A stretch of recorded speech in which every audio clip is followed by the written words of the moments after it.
70이 되면 편해질 줄 알았습니다. 그런데 왜 더 불안해질까요? 이 질문을 마음속 깊이 품고 살아가는 분들이 생각보다 훨씬 많습니다. 젊은 시절에는 바쁘게 살아서 불안했습니다. 아이를 키워야 했고, 집을 마련해야 했고, 직장에서 버텨야 했습니다. 그렇게 숨가쁘게 달려왔는데, 이제 그 모든 것이 어느 정도 끝났습니다. 아이들은 다 컸고, 집도 있고, 퇴직도 했습니다. 이제야말로 쉬어도 되는 시간인데, 이상하게도 마음은 더 무겁습니다. 눈을 뜨면 무언가 모를 허전함이 먼저 찾아옵니다.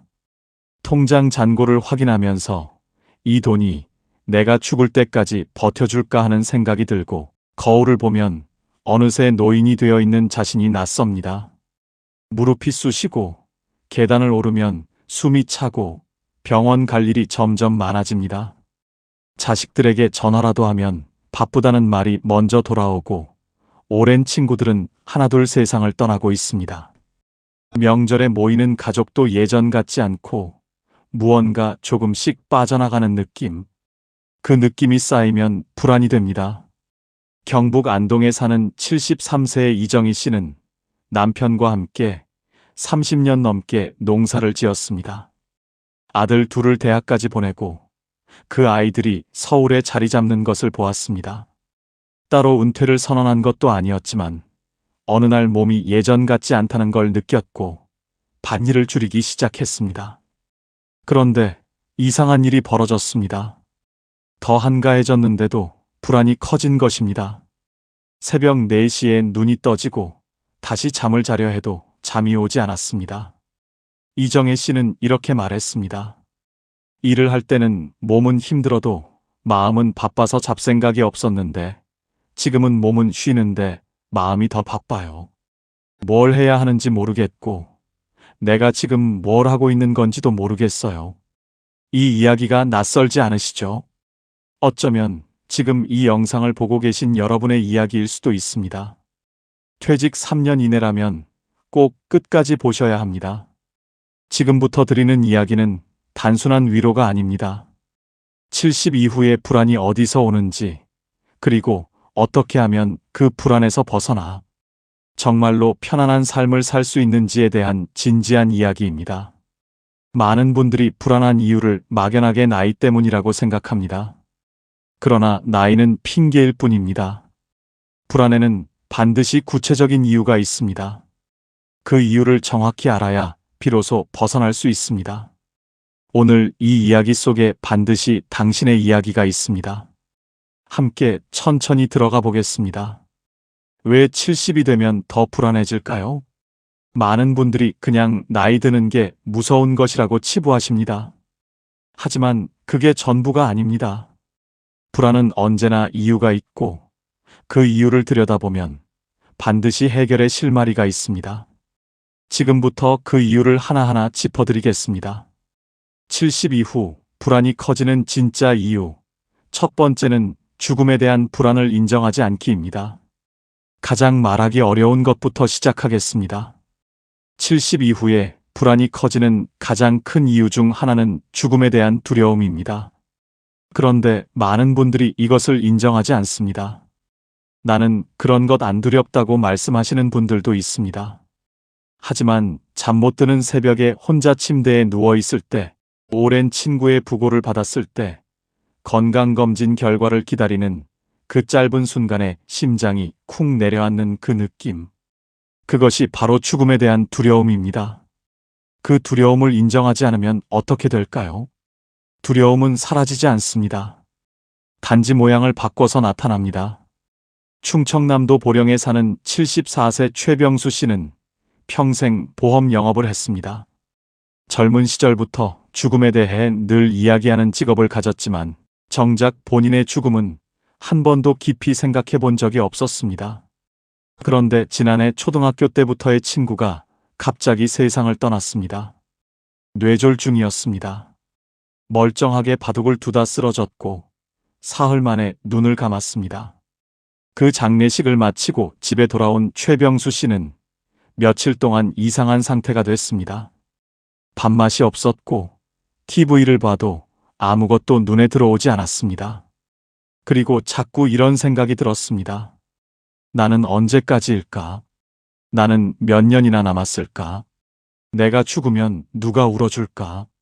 그런데 이런 생각이 드는 것 자체가 너무 무서워서 애써 다른 생각을 하려 했습니다. 텔레비전 볼륨을 높이고, 낮에도 이웃집에 불쑥 찾아가고, 밤에는 스마트폰으로 뉴스를 계속 보았습니다. 혼자 있는 시간이 싫어진 것입니다.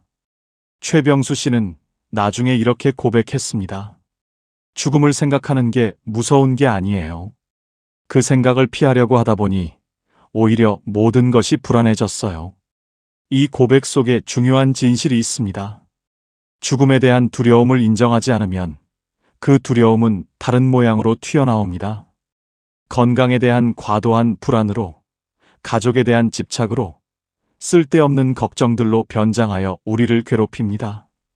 인정하는 것이 출발입니다. 나는 죽음이 두렵다. 그리고 그것은 당연한 인간의 감정이다. 이 한마디를 스스로에게 허락하는 것만으로도 불안의 절반은 줄어들 수 있습니다. 두 번째 이유는 여전히 비교하는 습관입니다. 70이 되어서도 비교는 멈추지 않습니다. 오히려 비교의 종류가 더 다양해집니다. 젊었을 때는 직장이나 연봉을 비교했다면 이제는 자식이 비교 대상이 됩니다. 우리 애는 아직도 전세인데 옆집 아들은 아파트를 샀다더라. 우리 딸은 명절에 한 번 오는데 저 집 딸은 매주 온다더라. 건강도 비교합니다. 저 사람은 우리보다 나이가 많은데 저렇게 정정하게 다니네. 재산도 비교합니다. 우리 살던 동네에 누군 건물을 가지고 있다는데 그 비교들이 쌓이고 쌓이면 나는 왜 이것밖에 안 되지라는 자기 비하로 이어집니다.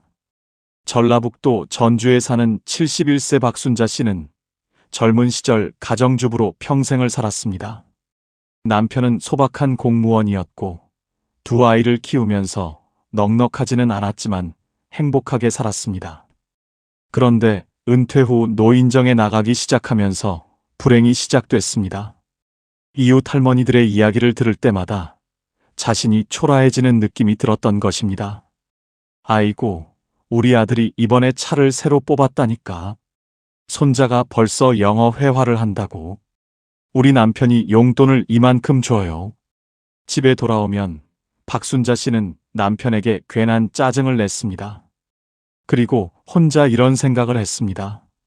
나는 왜 이것밖에 안 될까? 내 인생은 왜 이렇게 평범할까? 하지만 생각해보면 박순자 씨는 아이 둘을 건강하게 키웠고 가족이 함께 밥을 먹는 저녁이 있었고 남편과 40년 넘게 큰 싸움 없이 살아왔습니다.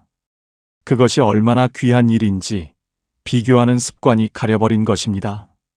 비교는 언제나 우리를 패배자로 만듭니다.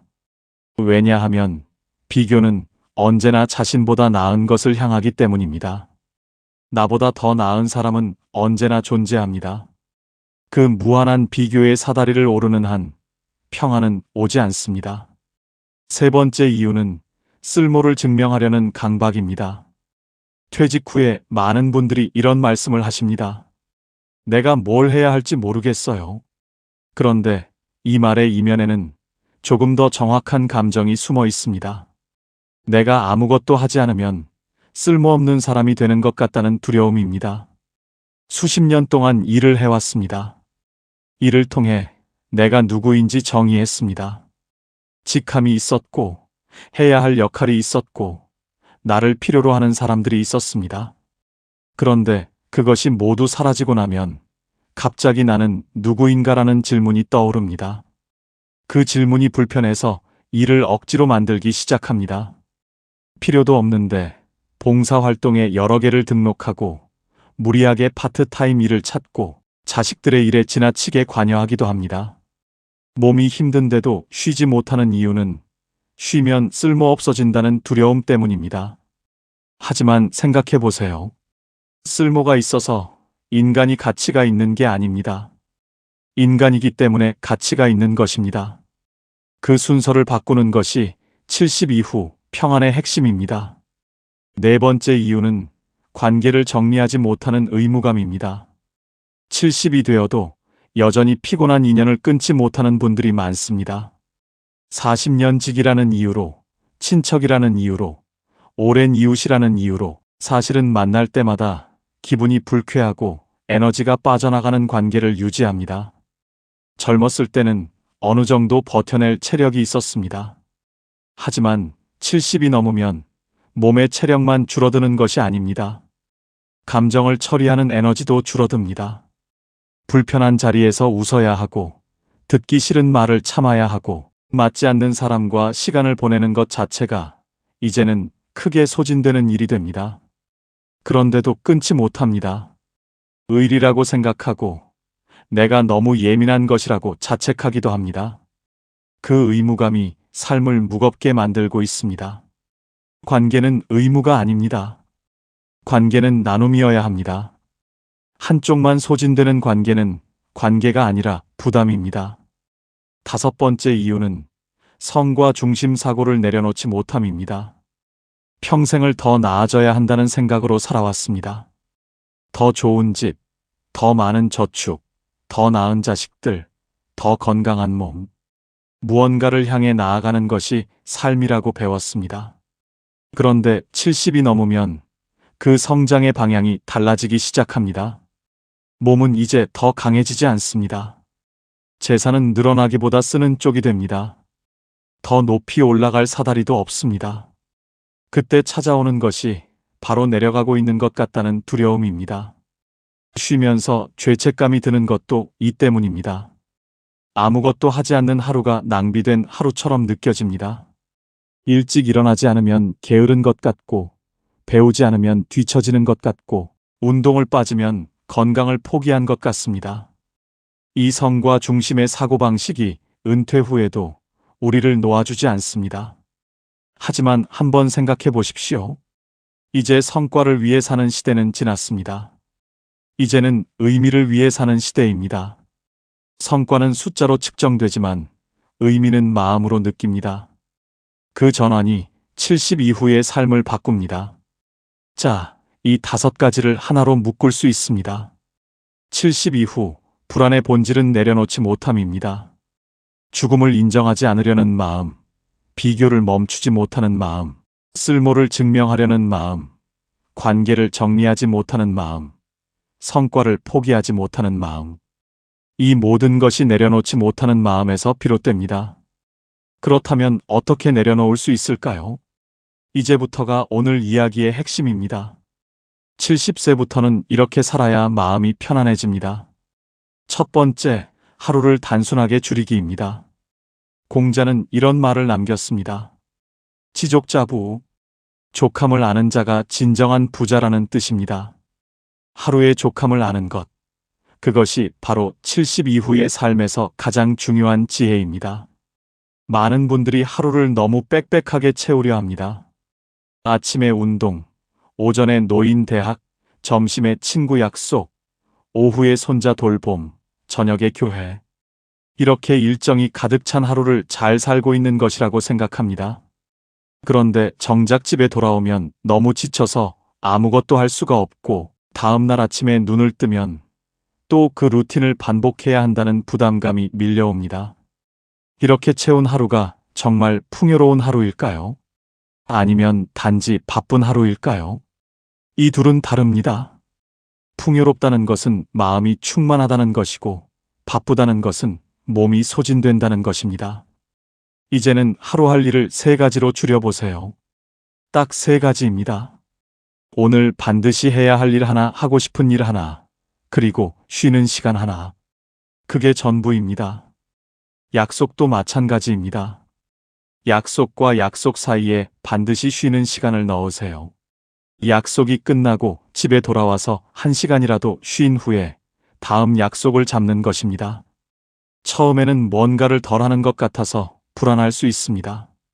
하지만 하루가 가벼워지면 마음도 가벼워집니다.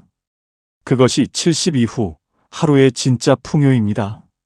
두 번째, 비교를 과거의 나로 바꾸기입니다. 비교를 완전히 없애는 것은 불가능합니다. 인간은 원래 비교를 통해 자신을 정의하는 존재입니다. 그러나 비교의 대상을 바꿀 수는 있습니다. 옆집 친구나 모임의 누군가와 비교하는 것이 아니라 10년 전의 나와 비교하는 것입니다. 10년 전에는 할 수 없었던 일이 지금은 가능한가요? 10년 전보다 내 삶이 더 풍요로워진 부분이 있나요? 경험이 쌓였고, 마음이 넓어졌고, 작은 것에서 기쁨을 찾는 법을 조금은 알게 되었나요? 그것이 성장입니다. 10년 전에 나는 새벽에 빵 하나를 먹으면서도 걱정에 잠 못 들었는데, 지금의 나는 그 걱정들이 어느 정도 해결됐습니다.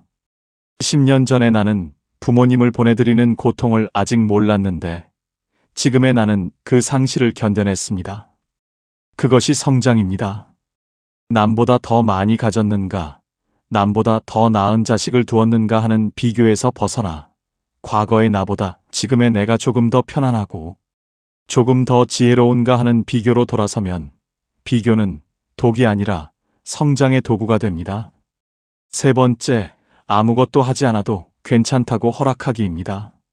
쉬는 것도 능력입니다. 이것이 굉장히 중요한 이야기인데 많은 분들이 진심으로 받아들이지 못합니다. 우리 세대는 어릴 때부터 열심히 일하는 것이 미덕이라고 배웠습니다. 가만히 있으면 안 된다고, 늘 무언가를 해야 한다고 배웠습니다. 그래서 70이 넘어서도 아무것도 하지 않는 하루가 오면 마음이 불편합니다. 죄책감이 듭니다. 이러고 있어도 되나 하는 생각이 밀려옵니다. 하지만 이제는 스스로에게 허락해야 합니다. 아무것도 하지 않아도 됩니다.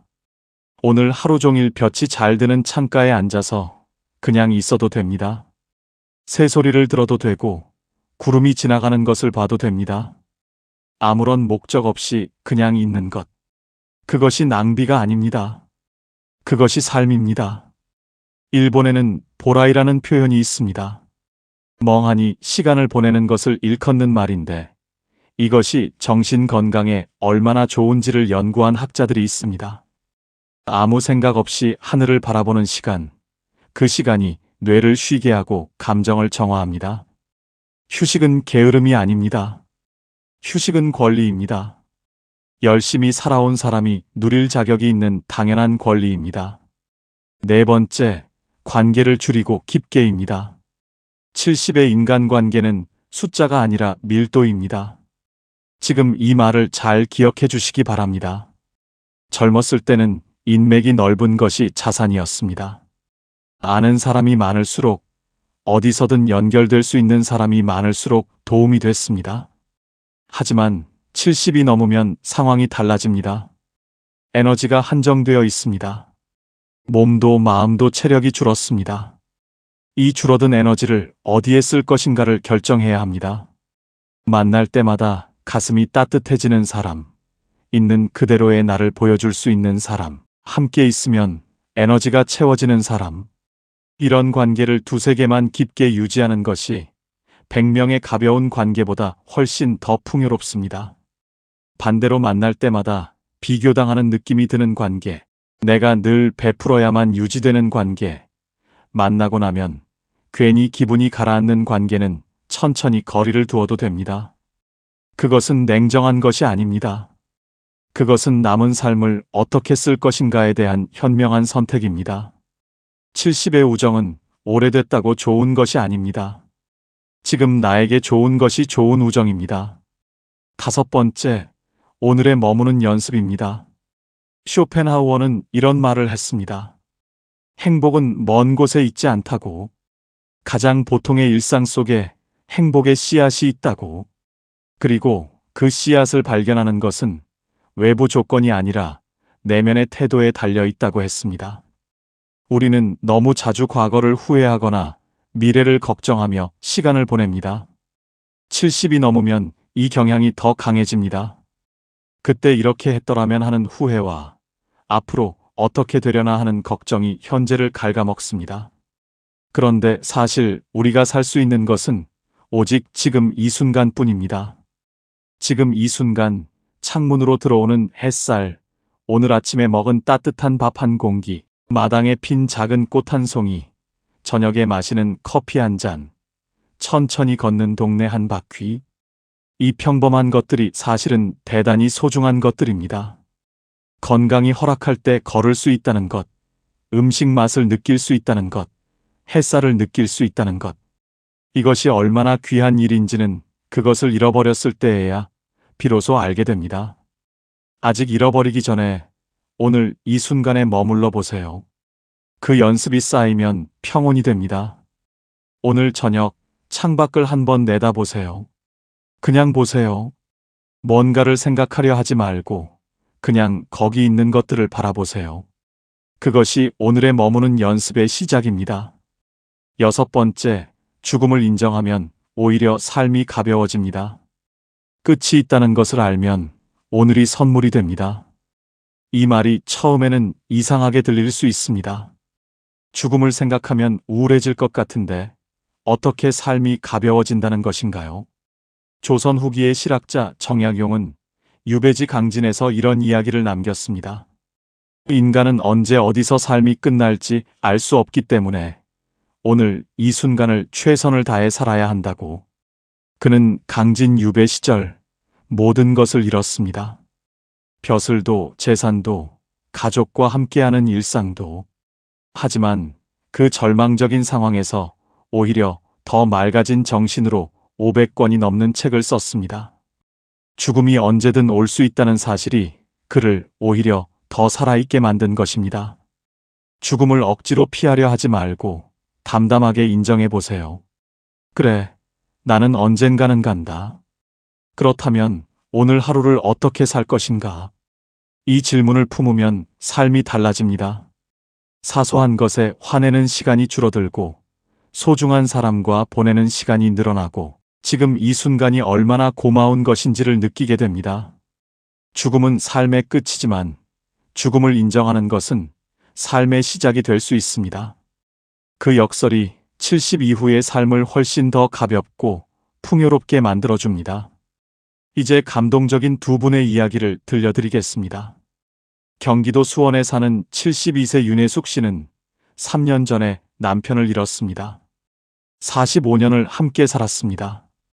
고등학교 동창이었고 26살에 결혼해서 아이 셋을 함께 키웠습니다. 남편은 조용한 사람이었습니다. 별로 말이 많지 않았고 그래서 싸울 일도 별로 없었습니다. 함께 있으면 그냥 편했습니다. 편하다는 감정이 얼마나 귀한 것인지 그때는 몰랐습니다. 그 남편이 사라졌을 때 윤혜숙 씨는 처음 몇 달 동안 어떻게 지냈는지 기억이 없다고 합니다. 자식들이 걱정해서 번갈아 와서 지냈고 아침마다 밥을 차려줬습니다. 밥을 먹었는데 먹은 것 같지가 않았고 잠을 잤는데 잔 것 같지가 않았습니다. 그런데 자식들이 각자 집으로 돌아가고 나서 정말 혼자가 되었을 때 무너지기 시작했습니다. 새벽 2시에 눈이 떠지면 남편의 빈자리가 너무 크게 느껴졌습니다. 오른쪽 이불이 차갑고 그 차가움이 너무 서럽게 느껴졌습니다. 슈퍼마켓에 가서 식빵 한 봉지를 사다 놓으면 혼자 먹기에도 너무 많았습니다. 밥 한 공기를 짓는 것이 너무 많아서 밥을 안 하고 빵으로 끼니를 때우다 보면 기운이 없었습니다.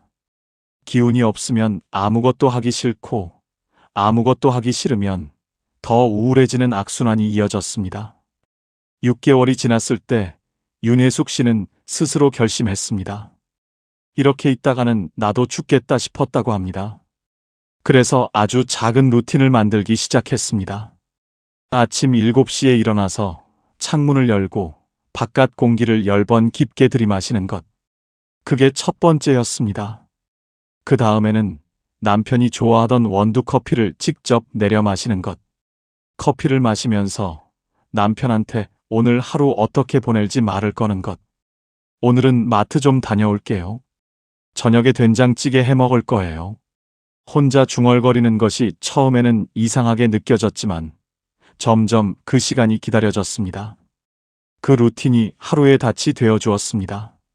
흔들리는 배도 닻이 있으면 제자리를 찾을 수 있는 것처럼 루틴이 윤혜숙 씨의 하루를 붙잡아 주었습니다.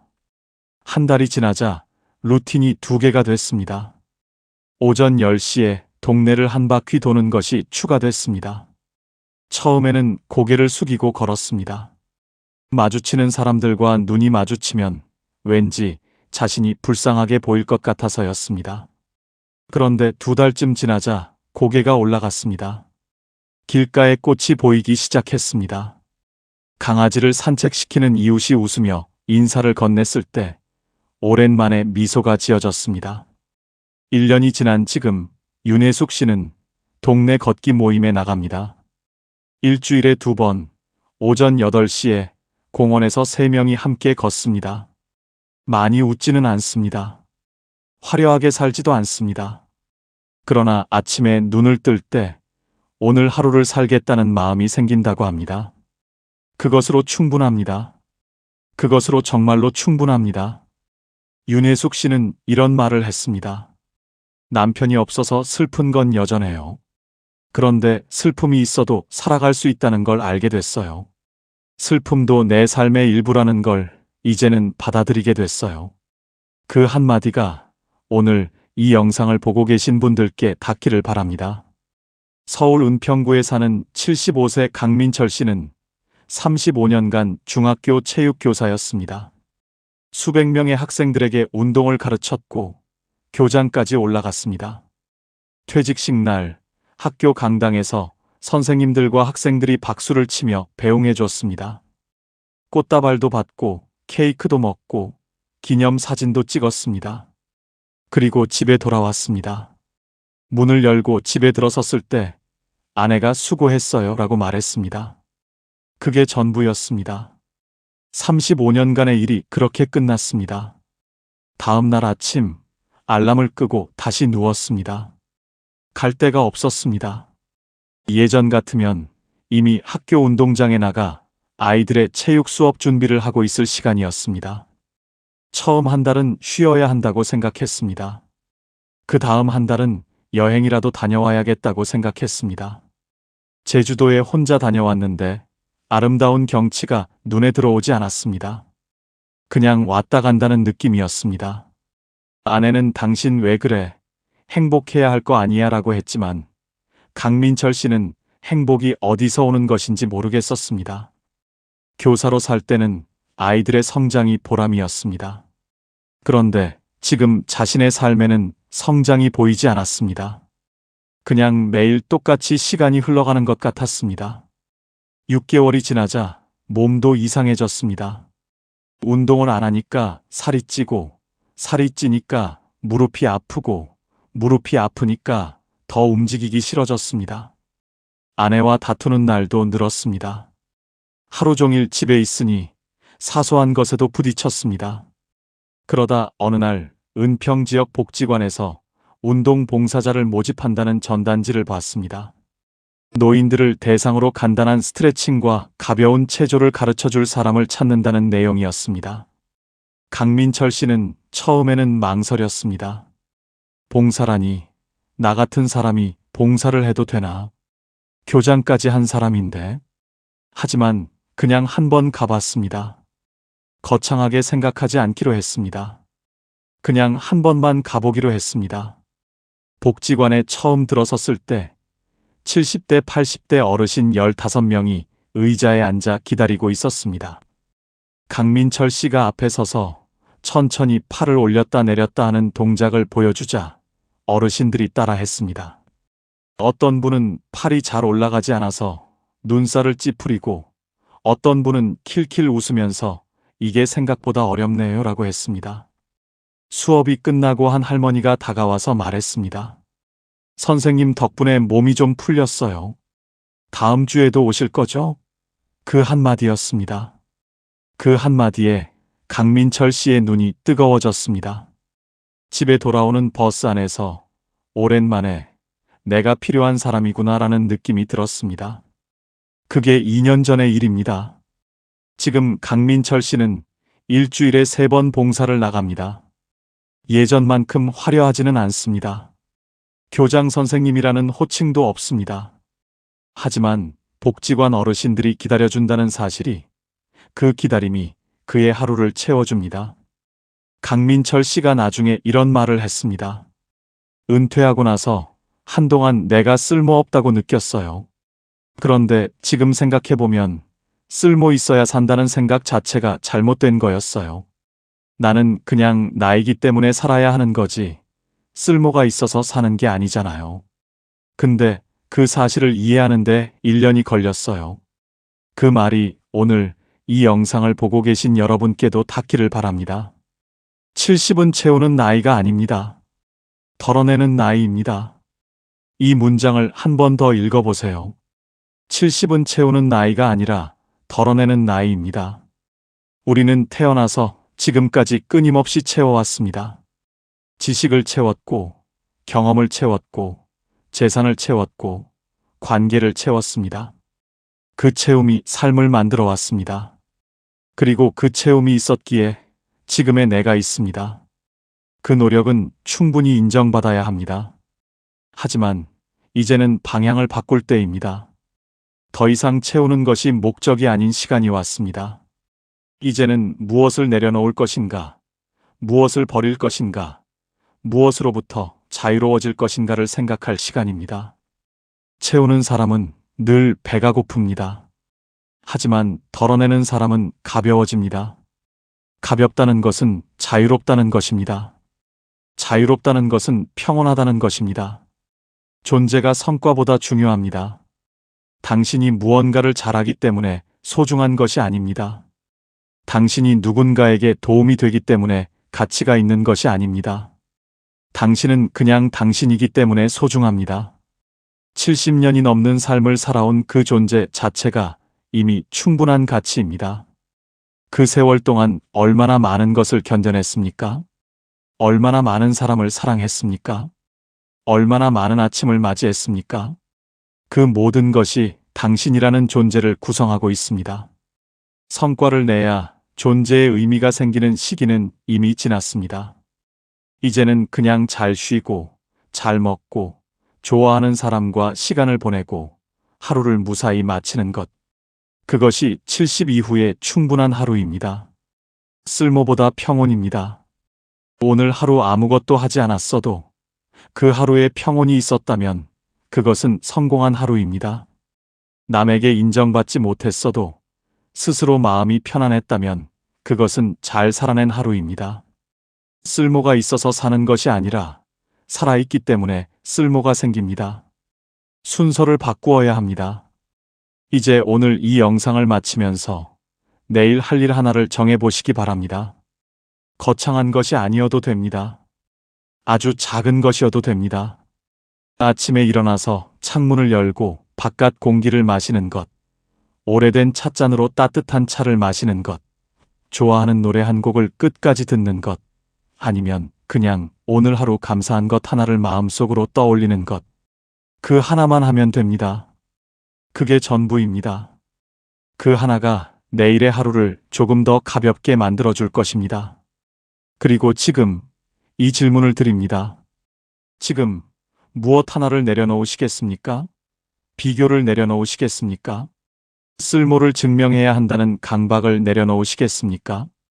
피곤한 관계를 내려놓으시겠습니까?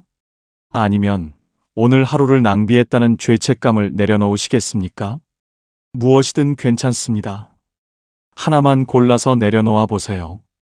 처음에는 손이 잘 안 펴질 수도 있습니다. 수십 년 동안 꽉 쥐어왔으니까요. 하지만 조금씩, 천천히 한 손가락씩 펴보세요. 그 손이 펴지는 만큼 마음도 펴집니다. 손을 펴면 새 것이 들어올 수 있습니다. 꽉 쥔 손에는 새 것이 들어올 자리가 없습니다. 내려놓는 것은 잃는 것이 아닙니다. 내려놓는 것은 새로운 공간을 만드는 것입니다.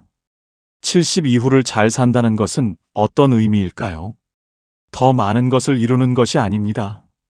더 많은 곳을 여행하는 것도 아닙니다. 더 건강해지는 것도 아닙니다. 70 이후를 잘 산다는 것은 오늘 이 하루를 받아들이는 것입니다. 날씨가 좋으면 날씨가 좋은 대로, 몸이 좀 불편하면 불편한 대로, 외로우면 외로운 대로, 그 모든 것을 있는 그대로 받아들이면서 그 속에서 작은 평온을 찾는 것입니다. 꽃이 지는 것을 슬퍼하기보다 꽃이 피어 있는 지금을 바라보는 것입니다. 그것이 70 이후의 지혜입니다. 그리고 그 지혜는 배울 수 있습니다. 오늘부터라도 배울 수 있습니다. 늦지 않았습니다. 오늘 이 순간도 여전히 시작할 수 있습니다. 그리고 그 시작이 아무리 작아도 그것은 진짜 시작입니다. 작은 시작이 모여 큰 변화가 됩니다. 오늘 단 한 가지만 내려놓아 보세요. 그것이 당신의 황금 노후가 시작되는 순간입니다. 이제는 애쓰지 않아도 됩니다. 당신은 이미 충분히 잘 살아오셨습니다. 힘든 시절도 있었고, 억울한 날도 있었고, 혼자 울었던 밤도 있었을 것입니다. 그 모든 것을 견뎌내고 지금 여기까지 오셨습니다. 그 자체가 대단한 일입니다. 이제 남은 시간은 그 수고에 대한 보상의 시간입니다. 더 잘 살아야 한다는 압박 없이, 더 나아져야 한다는 부담 없이, 그냥 오늘 하루를 평온하게 사는 것. 그것이 70 이후에 가장 현명하고 가장 아름다운 삶입니다. 봄에는 꽃을 보고, 여름에는 그늘을 즐기고, 가을에는 단풍을 보고, 겨울에는 따뜻한 국물 한 그릇을 마시는 것. 그것이 삶입니다. 그 소박한 계절의 흐름 속에서 당신은 이미 충분히 아름답게 살고 있습니다. 마지막으로 한 가지만 더 말씀드리겠습니다. 70 이후의 평온은 갑자기 찾아오지 않습니다. 연습이 필요합니다. 어제도 오늘도 조금씩, 아주 조금씩 내려놓는 연습. 오늘 하루 비교를 한 번 덜 했다면 그것이 성공입니다. 오늘 하루 쉬면서 죄책감을 덜 느꼈다면 그것이 성공입니다. 한 번에 모든 것을 내려놓을 수 없습니다. 하지만 매일 조금씩 내려놓다 보면 어느 날 문득 마음이 가벼워진 자신을 발견하게 됩니다. 그날이 반드시 옵니다. 그날을 향해 오늘 하루도 천천히 조금씩 걸어가시기 바랍니다.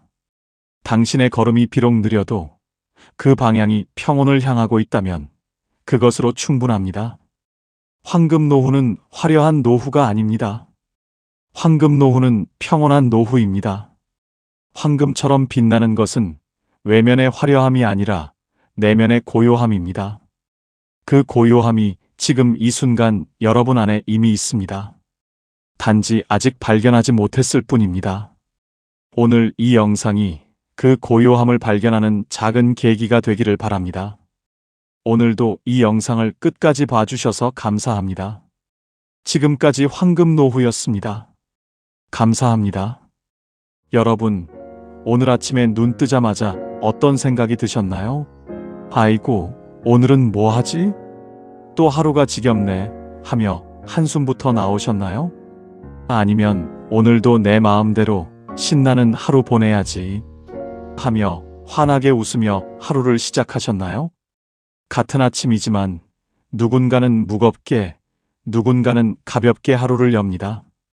도대체 무엇이 노년의 팔자를 가를까요? 강남의 빌딩 한 채? 자식이 벤처기업 사장이면 뭐합니까?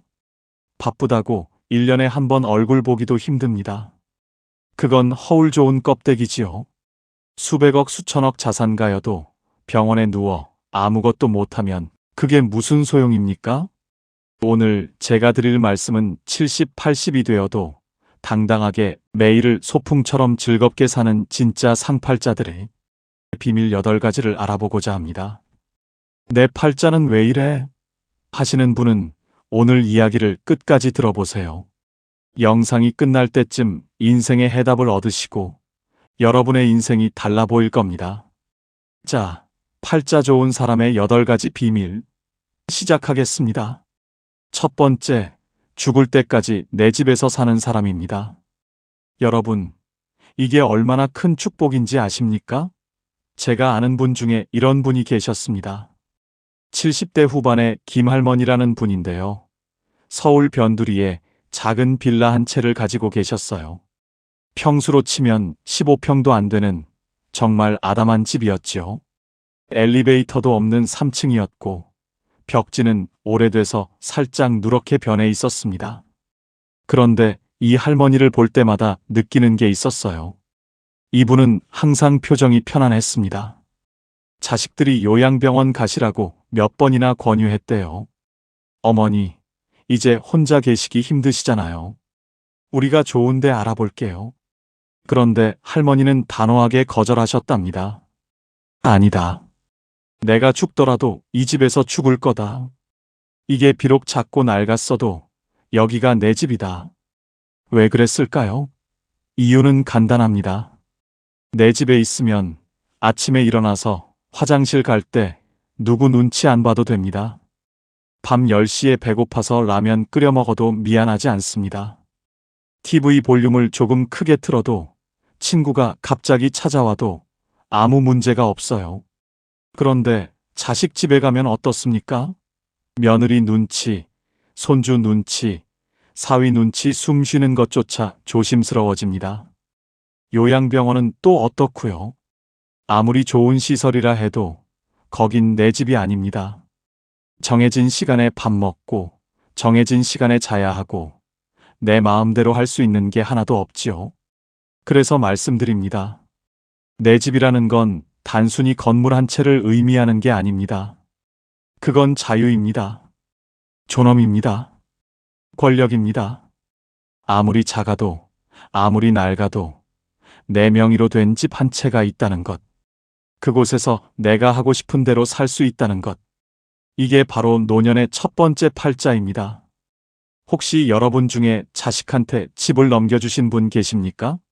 아니면 집을 팔아서 돈을 자식한테 주신 분? 그렇다면 한번 생각해 보세요. 지금 여러분은 어디에 살고 계십니까? 자식이 마련해준 집에 살고 계시다면 그게 과연 진짜 내 집일까요? 물론 효자 효녀들이야 부모님 모시는 걸 당연하게 여기겠지만 문제는 여러분의 마음입니다. 아무리 자식이 잘해줘도 내 명의가 아니면 마음 한구석이 늘 불편합니다. 내가 여기 있어도 되나 이런 생각이 자꾸 들거든요. 저는 어르신들한테 항상 이렇게 말씀드립니다. 집은 마지막까지 절대 넘기지 마세요. 그게 여러분의 생명줄입니다. 조금 강한 표현 같지만 이게 현실입니다. 내 집이 있어야 자식들 앞에서도 당당할 수 있고 내 인생의 마지막까지 주도권을 쥘 수 있습니다. 김할머니는 결국 그 작은 빌라에서 85세까지 사시다가 어느 봄날 아침 편안하게 돌아가셨습니다. 자식들이 발견했을 때 할머니는 당신이 평생 좋아하시던 베란다 자리에 앉아 계셨대요. 창문 너머로 아침 햇살이 쏟아지는 그 자리에서 말이지요. 장례식장에서 들은 이야기인데 할머니의 큰딸이 이렇게 말씀하시더군요. 어머니는 평생 당신이 원하는 대로 사셨어요. 마지막까지도요. 그게 어머니가 우리한테 주신 가장 큰 선물이에요. 내 집. 그게 얼마나 큰 축복인지 혹시 여러분은 생각해 보신 적이 있으신가요? 두 번째, 매달 꼬박꼬박 나오는 연금이 있는 사람입니다. 이게 정말 중요합니다. 왜냐하면 돈이라는 게 나이 들수록 단순히 물질적 가치를 넘어서거든요. 그건 자존심이고 자유이고 때로는 관계를 지키는 방패막이가 되기도 합니다. 제가 아는 두 분의 어르신 이야기를 해드리겠습니다. 비슷한 나이, 비슷한 환경인데 삶의 질이 완전히 다른 두 분이었어요. 한 분은 박할아버지, 평생 공무원으로 일하시다 정년 퇴임하신 분입니다. 매달 200만 원 정도의 연금이 나오셨죠. 또 한 분은 이 할아버지, 자영업을 하시다가 80 가까이 되어 은퇴하신 분인데 연금이 없으셨습니다. 자식들이 한 달에 50만 원씩 용돈을 드렸어요. 겉으로 보기엔 박 할아버지가 돈이 더 많으니까 당연히 더 여유롭겠지 생각하실 겁니다. 맞습니다. 그런데 여기엔 돈의 액수보다 더 중요한 차이가 있었어요. 바로 누구 이름으로 나오는 돈인가 하는 겁니다. 박 할아버지는 매달 20일이 되면 본인 통장으로 연금이 들어왔습니다. 아무한테도 손 벌릴 필요 없이 그냥 국가에서 정확히는 당신이 평생 일한 대가로 자동으로 입금되는 돈이었지요. 할아버지는 그 돈으로 마트에서 장도 보시고 가끔 친구들 만나면 밥도 사시고 손주들한테 용돈도 주셨습니다. 누가 뭐라 하지 않아도 당신이 원하는 대로 쓰셨어요. 반면 이 할아버지는 어땠을까요? 매달 첫째 주 일요일 자식들이 모이는 날이면 큰아들이 봉투를 건네주었습니다. 아버지, 이번 달 용돈이요. 그 순간 할아버지 표정이 어땠는지 아십니까? 고맙긴 한데 어딘가 모르게 기가 죽어 보이셨어요. 봉투를 받으면서 고맙다, 고맙다 연신 말씀하시는데 그 고마움 뒤에 미안함이 묻어 있었습니다. 자식들도 억지로 주는 건 아니었지만 이 할아버지는 늘 눈치가 보이셨던 거지요. 더 안타까운 건 이 할아버지는 그 50만 원을 쓰는 것조차 조심스러워 하셨다는 겁니다. 애들이 번 돈인데 하시면서 본인 몸이 아파도 병원 가는 걸 미루시고 친구 만나는 것도 자제하셨어요. 돈의 액수가 문제가 아니었습니다. 내 돈이 아니라 자식 돈이라는 생각 때문에 그 돈을 쓸 때마다 마음의 빚이 쌓였던 겁니다. 여러분, 이게 연금의 힘입니다. 연금은 단순히 생활비가 아닙니다. 그건 노년의 자존심을 지켜주는 강력한 무기예요. 내 이름으로 나오는 돈이 있다는 것, 그래서 자식한테 손 안 벌려도 된다는 것, 이게 얼마나 큰 위안인지 모릅니다. 그래도 자식이 효자인데 뭐 어때요? 자식한테 받으면 되지. 이렇게 생각하실 수도 있습니다. 물론 그럴 수도 있지요. 하지만 말입니다. 아무리 효자라도 그 돈을 받을 때마다 부모 마음 한구석은 불편합니다. 사람이란 게 원래 그렇습니다. 베푸는 사람보다 받는 사람이 더 마음이 무겁거든요. 특히 나이 들면 자식한테 짐이 되고 싶지 않은 게 부모 마음 아니겠습니까? 그래서 제가 감히 말씀드립니다. 여러분이 지금 50대, 60대 초반이시라면 연금 준비를 꼭 하세요. 국민연금이든 개인연금이든 뭐든 상관없습니다. 중요한 건 매달 자동으로 나오는 돈을 만들어 놓는 겁니다. 그게 80대의 여러분을 지켜줄 겁니다. 그리고 이미 70대, 80대가 되신 분들, 혹시 지금 자식들한테 용돈 받고 계신가요? 그렇다면 자식들한테 너무 미안해하지 마세요. 여러분이 그 자식들 키우느라 얼마나 고생하셨습니까? 밤낮으로 일하고 끼니 걸으면서 학원비 댔고 아플 때도 참으면서 자식들 입혔고 먹였잖아요. 그러니 지금 받는 용돈은 빚을 받는 게 아니라 그저 당연한 되갚음일 뿐입니다. 하지만 그럼에도 불구하고 내 이름으로 나오는 돈이 있는 사람은 그렇지 않은 사람보다 마음이 훨씬 가볍습니다. 지갑이 두둑해야 마음도 두둑해지는 법이니까요. 세 번째, 혼자서도 기가 막히게 잘 노는 사람입니다. 혹시 여러분 주변에 이런 분 안 계십니까? 자식들은 멀리 살고 배우자도 없고 친구들도 이제 다들 몸이 불편해서 자주 못 만나는데 그런데도 이상하게 심심해하지 않고 매일 뭔가 재미있게 사는 사람 말이에요. 제가 동네에서 만난 최할머니가 딱 그랬습니다. 올해 76세이신데 혼자 사세요. 남편은 10년 전에 돌아가셨고 자식들은 하나는 미국, 하나는 부산에 살아서 1년에 명절 때나 볼까 말까 합니다. 그런데 이 할머니를 보면 외롭다는 느낌이 전혀 안 들어요. 오히려 늘 바빠 보이고 얼굴에 생기가 돌았어요. 어느 날 제가 궁금해서 물어봤습니다. 할머니, 혼자 사시는데 심심하지 않으세요? 그랬더니 할머니가 웃으시면서 이렇게 대답하셨어요. 심심할 틈이 어딨어?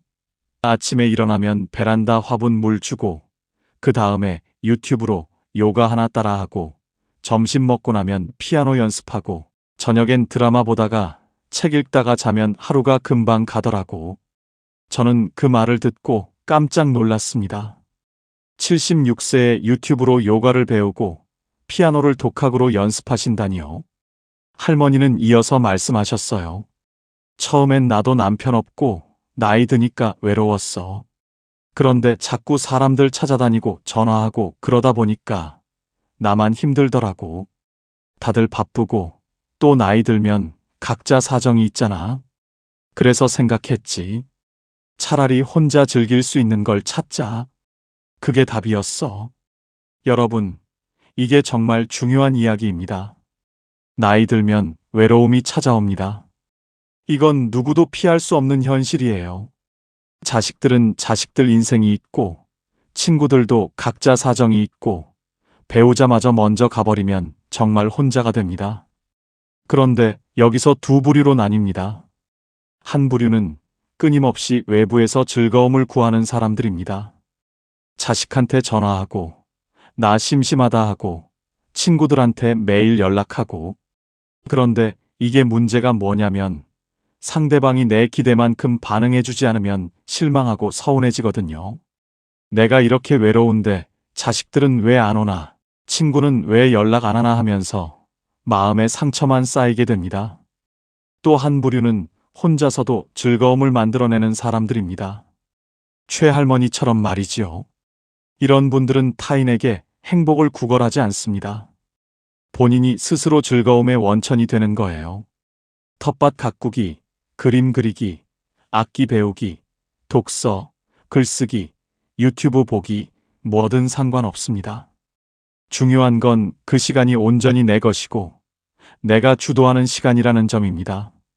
철학자 쇼펜하우어가 이런 말을 했습니다. 홀로 있을 수 있는 사람만이 자유롭다.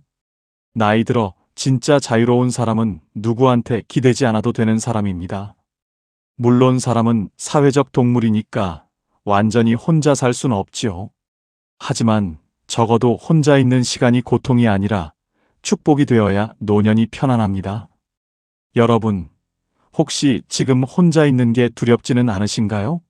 자식들이 안 오면 불안하고, 친구가 연락 안 하면 서운하고, TV만 켜놓고 하루 종일 멍하니 시간 보내고 계시진 않으신가요? 그렇다면 지금부터라도 찾아보세요. 내가 정말 좋아하는 게 뭔지, 시간 가는 줄 모르고 빠져드는 게 뭔지, 그게 바로 여러분의 노년을 지켜줄 무기가 될 겁니다. 혼자서도 기가 막히게 잘 노는 사람.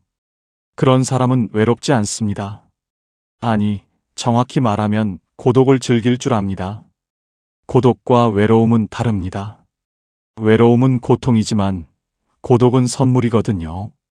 네 번째, 돈 걱정 없이 두 다리 뻗고 잠드는 사람입니다.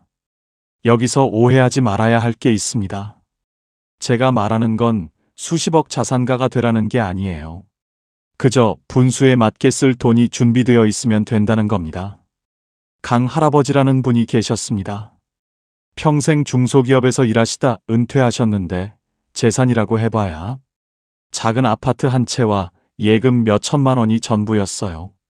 자식들한테 물려줄 만한 큰 돈도 없고 해외여행 다닐 여유도 없었습니다. 하지만 이 할아버지는 늘 마음이 편안해 보이셨어요. 제가 어느 날 여쭤봤습니다. 할아버지, 노후 준비 잘하신 것 같아요. 그랬더니 할아버지가 이렇게 말씀하셨습니다. 잘하긴. 나 별로 가진 거 없어. 그냥 내일 먹을 쌀 걱정 안 하고 아프면 병원 갈 돈 있고 가끔 손주들 용돈 줄 수 있으면 그걸로 됐지 뭐. 욕심 안 내면 사는 게 별로 안 힘들더라고. 여러분, 이게 핵심입니다. 노후에 필요한 돈은 생각보다 많지 않습니다. 물론 병원비, 생활비, 여가비 이런 것들이 필요하긴 하지만 가장 중요한 건 마음의 안정이에요. 내일 당장 쌀이 떨어질까봐 조마조마하지 않고 갑자기 아파도 병원 갈 돈이 있다는 확신, 이게 노년의 평화를 만듭니다. 반대로 돈은 많은데 불안한 사람들도 있습니다. 제가 아는 한 할머니는 자식들한테 이미 재산을 다 물려주셨어요. 내가 죽으면 너희가 상속세 내느라 힘들까봐 하시면서 미리 증여하신 거지요. 그런데 문제가 뭐였는지 아십니까? 정작 본인 수중엔 돈이 별로 없게 된 겁니다. 자식들이 효자고 효녀니까 생활비는 대주지만 그래도 할머니는 늘 불안하셨어요. 내가 오래 살면 애들한테 짐이 되는 거 아닐까? 이런 걱정에 밤잠을 설치셨다고 합니다. 여기서 우리가 배울 교훈이 있습니다. 자식한테 재산을 물려주는 건 좋은데 본인 몫은 반드시 남겨놔야 한다는 겁니다. 죽는 날까지 본인이 쓸 돈은 본인이 직접 쥐고 있어야 해요. 그래야 자식들 앞에서도 당당하고 갑자기 목돈이 필요해도 누구한테 손 안 벌립니다. 돈이라는 건 이상합니다. 있으면 있는 대로 없으면 없는 대로 사는 게 인생인데 막상 노년이 되면 돈이 단순한 물질이 아니라 심리적 안전망이 되거든요. 통장에 찍힌 숫자가 많고 적음을 떠나서 나 지금 괜찮아. 당분간 걱정 없어. 이렇게 생각할 수 있느냐 없느냐가 삶의 질을 완전히 바꿔놓습니다. 그래서 말씀드립니다. 여러분이 지금 60대, 70대 초반이시라면 자식한테 미리 다 주지 마세요. 집도 그렇고 현금도 그렇고 최소한 본인이 90세, 100세까지 살 거 생각하고 넉넉하게 남겨두세요. 자식들이 아버지, 어머니, 증여하면 세금 절약돼요. 이렇게 말할 수도 있는데 절대 속지 마세요. 세금 아끼려다가 노년에 자존감 잃으면 그게 무슨 소용입니까? 강 할아버지는 지금도 그 작은 아파트에서 편안하게 사십니다. 자식들한테 물려준 건 없지만 자식들이 오히려 할아버지를 더 존중합니다. 왜냐하면 할아버지는 아직도 경제적으로 독립적이시거든요. 돈 달라고 안 하고 오히려 명절 때마다 용돈을 주시니까 자식들 입장에서도 부담 없고 편한 겁니다. 여러분, 돈 걱정 없이 두 다리 뻗고 잔다는 게 뭔지 아십니까? 밤에 누워서 내일 뭘 먹지? 병원비는 어떡하지? 자식한테 또 손 벌려야 하나? 이런 생각 안 하는 겁니다. 그냥 편안하게 눈 감고 오늘도 괜찮았어. 내일도 괜찮을 거야. 이렇게 생각하며 잠드는 겁니다. 5번째, 내 몸이 내 말을 잘 듣는 사람입니다. 이게 정말 중요합니다. 아무리 돈이 많아도, 아무리 자식이 잘나도 내 몸을 내가 제어할 수 없으면 행복하기 어렵습니다. 조 할아버지라는 분이 계셨어요.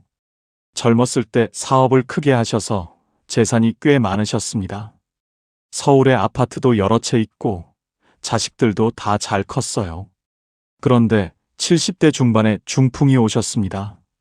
왼쪽 몸이 마비되면서 걷지도 못하고 말도 어눌해지셨어요. 자식들이 좋은 요양병원에 모시고 간병인도 붙여드렸지만 할아버지 표정은 늘 어두웠습니다. 어느 날 제가 병문안을 갔더니 할아버지가 눈물을 글썽이시면서 이렇게 말씀하시더군요. 말이 잘 안 나오셔서 한참을 애쓰셨는데 간신히 이렇게 말씀하셨습니다. 돈이 소용없더라. 화장실도 혼자 못 가는데 그 말을 듣고 저는 가슴이 먹먹했습니다. 평생 돈 벌느라 고생하시고 자식들 잘 키우시고 이제 편하게 사실 나이인데 정작 본인 몸을 본인이 컨트롤할 수 없으니 모든 게 무의미해진 겁니다. 반대로 윤 할머니는 어떠셨는지 말씀드리겠습니다.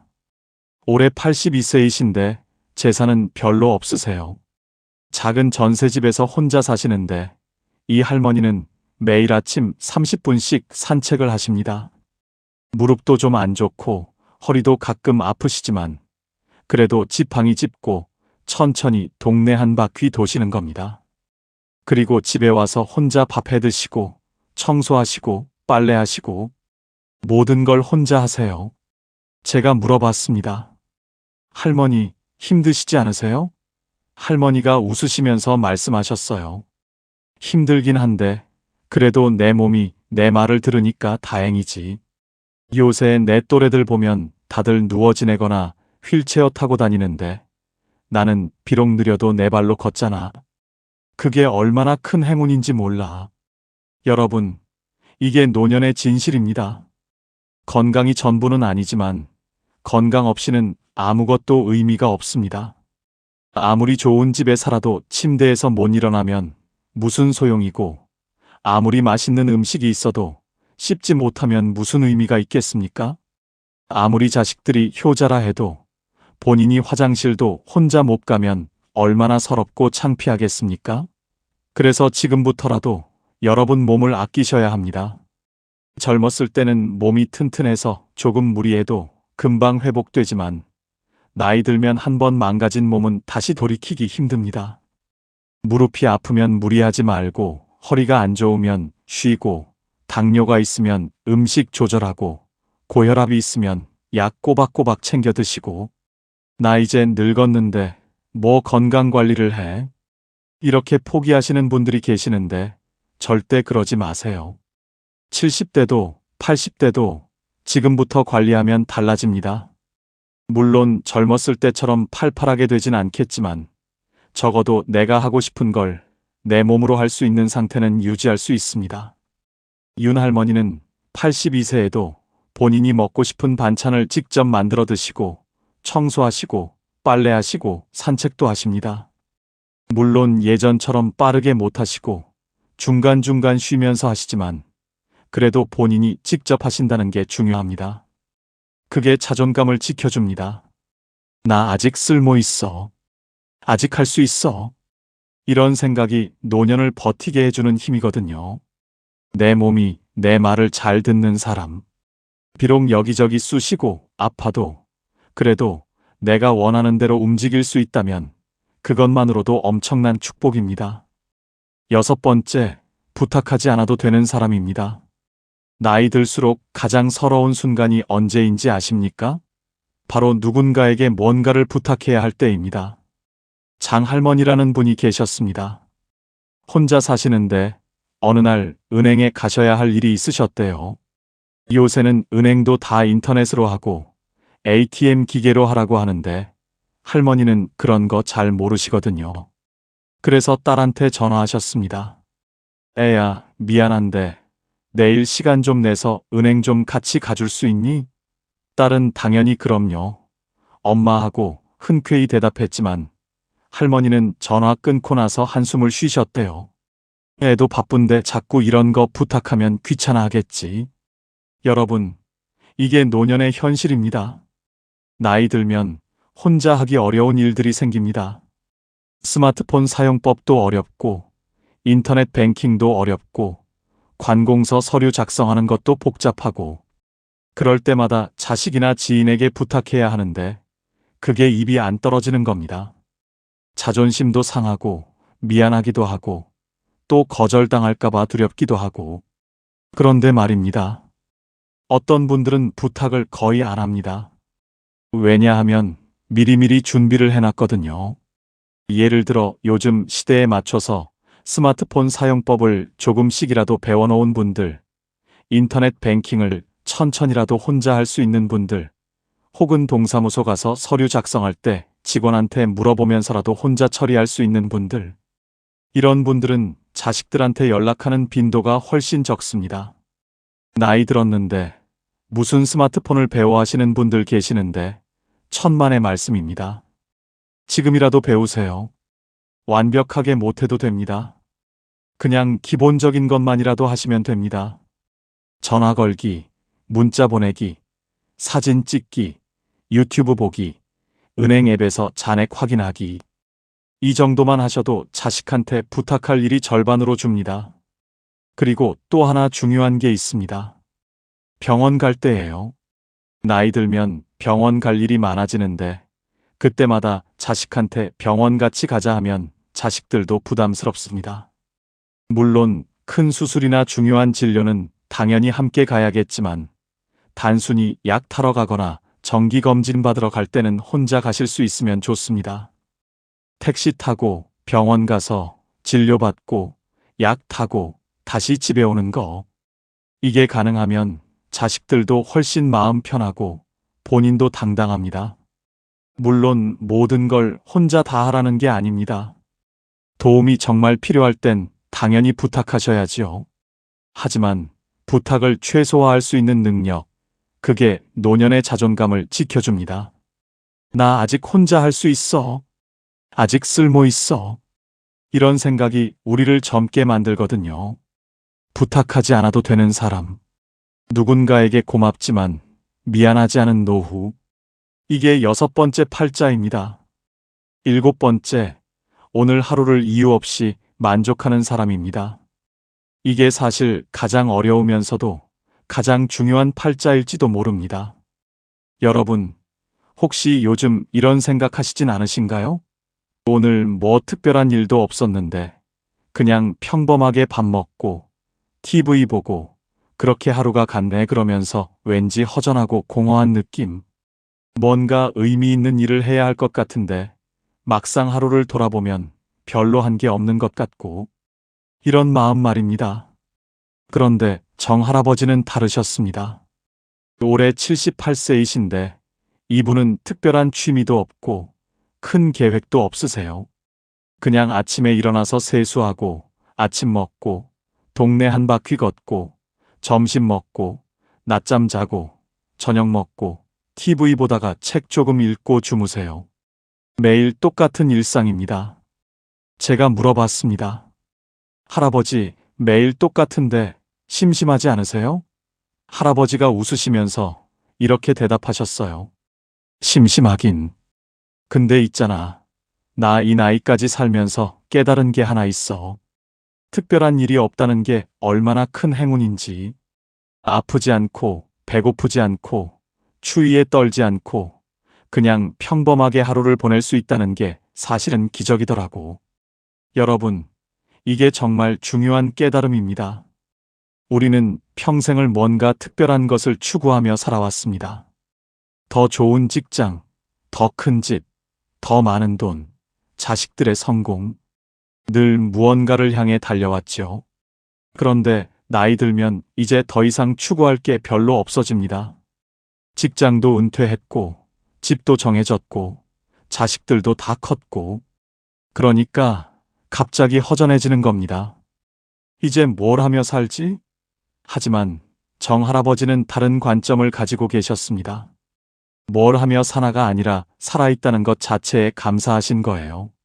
아침에 눈 떠서 따뜻한 물로 세수할 수 있고, 밥을 씹어 먹을 수 있고, 동네를 걸을 수 있고, 햇볕을 쬐을 수 있고, 밤에 편안하게 잠들 수 있는 것. 이게 다 특별한 일이라고 생각하신 겁니다. 조선시대 학자 정양용 선생이 이런 말씀을 하셨습니다. 평범한 하루가 쌓여 비범한 인생이 된다. 매일 특별한 일이 있어야 행복한 게 아니라 평범한 하루를 감사히 받아들일 수 있는 마음이 진짜 행복이라는 뜻이겠지요. 그래서 말씀드립니다. 여러분, 오늘 하루 특별한 일 없으셨나요? 그럼 그게 오히려 감사한 일입니다. 큰 사고 없었고, 큰 병 걸리지 않았고, 자식들한테 나쁜 소식 없었고, 그냥 조용히 하루가 지나갔다면 그게 바로 축복입니다. 기대가 크지 않으니까 실망도 적고, 욕심이 적으니까 마음이 가볍고, 그렇게 살다 보면 늙을수록 더 편안해집니다. 과거에 그때 내가 이렇게 했으면 저 사람은 좋겠다. 나는 왜 이 모양인가 이런 생각들 이제 내려놓으세요. 그런 생각들이 우리를 늙게 만듭니다. 비교하고 후회하고 부러워하는 그 순간 우리는 지금 이 순간을 놓치게 됩니다. 그리고 지금 이 순간이 사실은 가장 소중한 건데 말이죠. 오늘 하루를 이유 없이 만족하는 사람. 특별한 이벤트 없어도 따뜻한 밥 한 끼, 햇볕 드는 오후, 조용한 밤이면 오늘도 괜찮다고 말할 수 있는 사람입니다. 마지막 8번째, 정리할 줄 아는 사람입니다. 이건 좀 냉정하게 들릴 수도 있는데 사실은 매우 중요한 이야기입니다. 홍 할머니라는 분이 계셨습니다. 이분은 평생 친구 관계를 매우 소중히 여기신 분이었어요. 젊었을 때부터 친구들과 자주 만나고 연락하고 모임도 열심히 참석하셨지요. 그런데 70대 중반이 되면서 할머니는 점점 피곤해지기 시작하셨습니다. 왜냐하면 친구들 중에 몇 분은 할머니를 만날 때마다 자기 자식 자랑만 하시고 또 몇 분은 늘 부정적인 이야기만 하셨거든요. 우리 며느리가 얼마나 못됐는지 아냐? 요새 세상 정말 살기 힘들어. 나 요즘 이것저것 다 아파서 죽을 것 같아. 만날 때마다 이런 이야기만 듣다 보니 할머니는 친구 만나고 나면 오히려 기분이 안 좋아졌습니다. 어느 날 할머니가 결심을 하셨습니다. 이제 나도 나이 들었는데 힘든 관계까지 억지로 유지할 필요 없겠다. 그래서 조용히 서서히 연락을 줄이기 시작하셨어요. 먼저 전화 안 하고 모임 참석도 빼기 시작하고 처음엔 좀 미안하고 불안하셨대요. 내가 너무 이기적인 건가? 친구들이 서운해하면 어떡하지? 그런데 시간이 지나니까 오히려 마음이 편해지더랍니다. 지금 할머니는 진짜 편한 친구 두세 명하고만 연락하며 지내십니다. 만나면 서로 기분 좋아지고 웃음이 나오고 헤어질 때 아쉬운 그런 친구들이요. 할머니가 말씀하시더군요. 나이 들수록 사람은 많을수록 좋은 게 아니더라. 편한 사람만 남아야 해. 외로움보다 더 사람을 늙게 만드는 건 억지 관계에서 오는 피로야. 여러분, 이게 정말 현명한 말씀입니다. 우리는 어렸을 때부터 친구는 많을수록 좋다. 인간관계가 중요하다 이런 말을 들으며 자랐습니다. 물론 틀린 말은 아니에요. 하지만 나이 들면 이야기가 달라집니다. 체력도 떨어지고 시간도 한정되어 있는데 굳이 불편한 관계까지 유지하면서 스트레스 받을 필요가 없는 겁니다. 불편한 관계란 무엇일까요? 만나고 나면 기분이 안 좋아지는 사람, 늘 나한테 뭔가를 요구하는 사람, 내 이야기는 안 듣고 자기 이야기만 하는 사람, 나를 깎아내리거나 비교하는 사람. 이런 사람들은 과감히 정리하셔야 합니다. 나이 들어서까지 그런 사람들한테 에너지 쏟을 여유가 없습니다. 그래도 오랜 친구인데 어떻게 그렇게 하냐 하실 수도 있습니다. 물론 오랜 인연이 소중하긴 하지요. 하지만 여러분, 오래 안다고 해서 꼭 좋은 관계는 아닙니다. 오히려 오래된 관계일수록 서로 습관적으로 상처 주고받는 경우도 많거든요. 그런 관계라면 정리하는 게 서로에게 좋을 수도 있습니다. 그렇다고 싸우거나 절교 선언할 필요는 없습니다. 그냥 조용히 연락을 줄이면 됩니다. 먼저 전화 안 하고, 모임 참석 안 하고, 그렇게 자연스럽게 멀어지면 됩니다. 처음엔 미안하고 불안할 수 있는데, 조금 지나면, 아, 이게 편하구나 하는 걸 느끼실 겁니다. 그리고 중요한 건 사람을 정리한다고 해서 외로워지는 게 아니라는 겁니다. 오히려 정리하고 나면 진짜 소중한 사람들이 보입니다. 만나면 편하고 웃음이 나오고 서로 힘이 되는 그런 사람들 말이지요. 그런 사람 한두 명만 있어도 노년은 외롭지 않습니다. 연락이 줄어도 불안하지 않은 사람, 혼자여도 초조하지 않은 사람, 불편한 관계는 조용히 내려놓을 줄 아는 사람. 이런 사람은 이미 팔자를 다 타고난 사람입니다. 자, 여러분. 지금까지 나이 들어 세상에서 가장 팔자 좋은 사람의 8가지 특징에 대해 말씀드렸습니다. 다시 한번 정리해 볼까요? 첫째, 죽을 때까지 내 집에서 사는 사람. 둘째, 매달 꼬박꼬박 나오는 연금이 있는 사람. 셋째, 혼자서도 기가 막히게 잘 노는 사람. 넷째, 돈 걱정 없이 두 다리 뻗고 잠드는 사람. 다섯째, 내 몸이 내 말을 잘 듣는 사람. 여섯째, 부탁하지 않아도 되는 사람. 일곱째, 오늘 하루를 이유 없이 만족하는 사람. 여덟째, 사람을 정리할 줄 아는 사람. 혹시 여러분은 이 중에서 몇 가지나 가지고 계신가요? 8개 다 가지고 계시다면 축하드립니다. 여러분은 이미 최고의 팔자를 타고난 분입니다. 4개나 5개 정도 가지고 계시다면 그것도 충분히 훌륭합니다. 완벽한 사람은 없으니까요. 그리고 만약 하나도 없다고 느끼신다면 걱정하지 마세요. 지금부터라도 하나씩 만들어 가시면 됩니다. 중요한 건 말입니다. 이 8가지는 사실 돈이나 지위로 살 수 있는 게 아니라는 겁니다. 이건 태도이고 선택이고 마음가짐입니다.